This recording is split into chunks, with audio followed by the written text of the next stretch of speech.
Hello, this is Dr. Prajna. I'm a practicing dermatologist at Krisha Skin Clinic in Doddaballapur, Bangalore. Today I'll be talking in brief about acne. Acne is a disease of the pilosebaceous units which commonly affects the adolescents and the adults. Adolescents, about 40 to 90% of the individuals are affected. Coming to the pathogenesis of acne, what is commonly seen is that there is an increase in the pro-inflammatory cytokines like interleukin 1. Interleukin 1 mainly causes hyperproliferation around the follicles, which in turn causes a keratinocyte proliferation in the skin. The other cytokines involved are interleukin 8, interleukin 10, tumor necrosis factor alpha. The other cytokines are toll-like receptors. The ones which are specific for acne are toll-like receptors 2 and 4. These toll-like receptors also cause an increase in the pro-inflammatory cytokines in the skin. The other factors are the colonization of Propionibacterium acne in the follicles. Propionibacterium acne is a type of gram-positive anaerobic bacteria.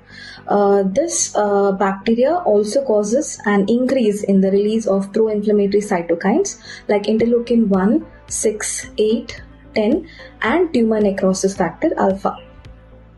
Coming to the role of sebum in acne, sebum is released by the sebaceous glands. Sebum is actually a combination of certain cholesterol, fatty acids, even wax esters and even triglycerides. When there is an increase in the sebum production in the skin, it causes a disruption of the lipid composition of the skin, so which in turn causes an alteration in the oxidant and antioxidant ratio of the skin. What is commonly seen in the acne patient's skin is that there is a decrease in the linoleic acid, a decrease in vitamin E, and also the presence of certain lipid peroxides. Coming to the hormonal imbalances in acne, mainly what is seen is that if there is an increase in the circulating androgens like testosterone, dihydrotestosterone and dehydroepiandrosterone sulfate, so mainly they cause mainly they regulate the genes which are responsible for an increase in the sebum production. The increased sebum production in turn causes the comedocite or the keratinocyte proliferation in the skin, which in turn results in acne. Coming to the role of diet, if the patients are consuming the food with a high glycemic index and if they are having an increased dairy consumption, this will be causing an increase in the insulin-like growth factor 1, which actually simulates the puberty, so which in turn results an increase in the sebum production, which in turn causes the comedogenesis in the skin.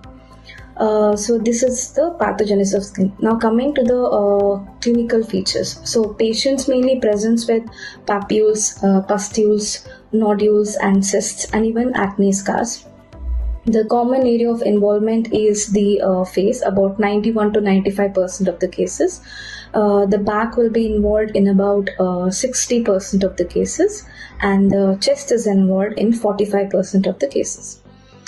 Coming to the treatment of acne, starting with the topical therapy, the three combinations they work better. The three combinations are benzoyl peroxide with clindamycin, benzoyl peroxide with topical retinoids, and benzoyl peroxide with salicylic acid.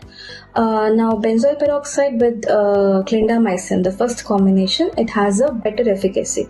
Clindamycin is used in the strength of 2% and benzoyl peroxide in the strength of 2.5 or 5% is used.